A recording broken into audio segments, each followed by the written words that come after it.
Kami terkait dengan pengolahan sampah karena ini sangat urgent sekali di Kabupaten Klungkung termasuk di Kepulauan Nusa Penida, maka ini menjadi program 100 hari kerja kami harus tuntas.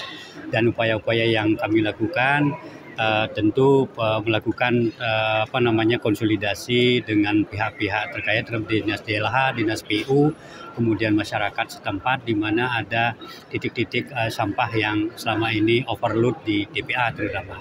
Nah, terkait dengan penerapan teknologi, yaitu teknologi modern untuk pengolahan sampah, kita sudah melakukan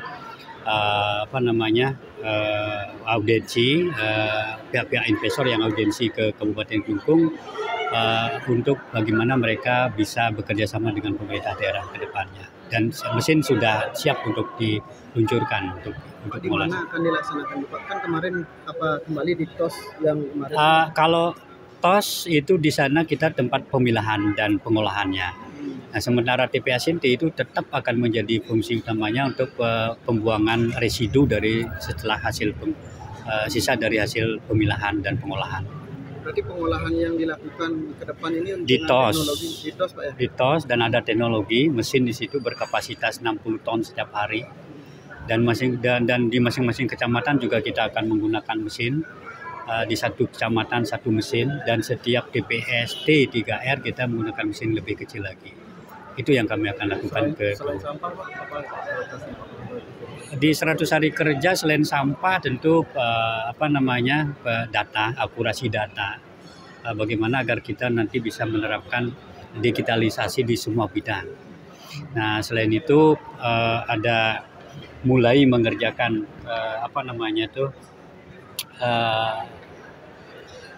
untuk pembangunan pelabuhan di persinggahan Kusabo. Itu kan mulai kita sudah kerjakan karena itu menjadi skala prioritas juga. Mulai di awal kerja kami akan kita lakukan paralel gitu.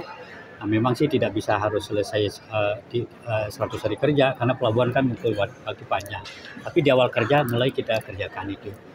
Ini skemanya menggunakan kerjasama dengan pihak ketiga, investor. Jadi tidak memakai APBN dan tidak memakai APBD terkait dengan sumber pendanaannya. Kembali lagi Pak, masalah sampah Pak. Berapa alokasi dana yang dikucurkan disiapkan Kabupaten Badung Pak terkait dengan penanganan sampah? Kalau Kabupaten Klungkung kami minim anggaran, tapi kita lebih pada bantuan BKK dari provinsi dan Badung. Yeah. Berarti sudah diusulkan ke Badung? Sudah. Pak, terkait dengan yang tadi disampaikan Pak Gubernur Pak untuk penanggulangan sampah melalui desa-desa, sejauh ini sudah dipanggil untuk penanggulangan sampah di desa-desa di Kabupaten Klungkung?